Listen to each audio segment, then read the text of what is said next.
La ville engloutit parfois ses passagers. Au trottoir, Balthazar ladoie sa vie. Il n'a pas le choix. Au trottoir, Balthazar travaille pour rester debout. Sur le bitume à peine tiède, il fait danser Ziki.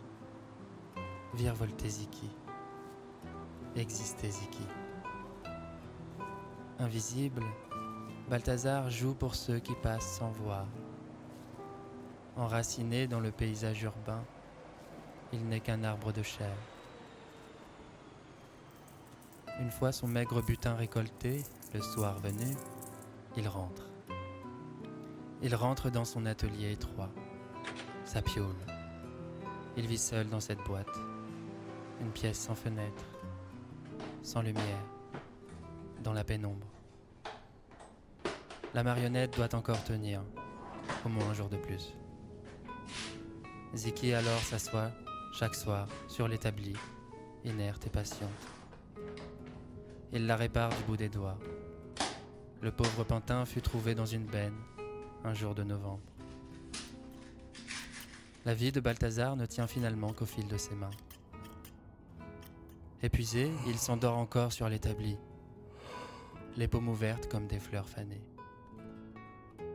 Ce qu'il ignore, c'est que Ziki se souvient. Elle se souvient d'un théâtre, de musiques en coulisses, de mains habiles, de voix murmurées dans les rideaux.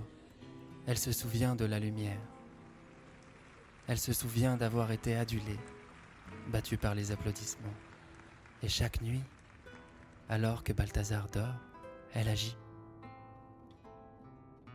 Ziki connaît les nœuds. Doucement, les rôles s'inversent. Elle attache Balthazar à des fils malicieux. Elle travaille sur le projet.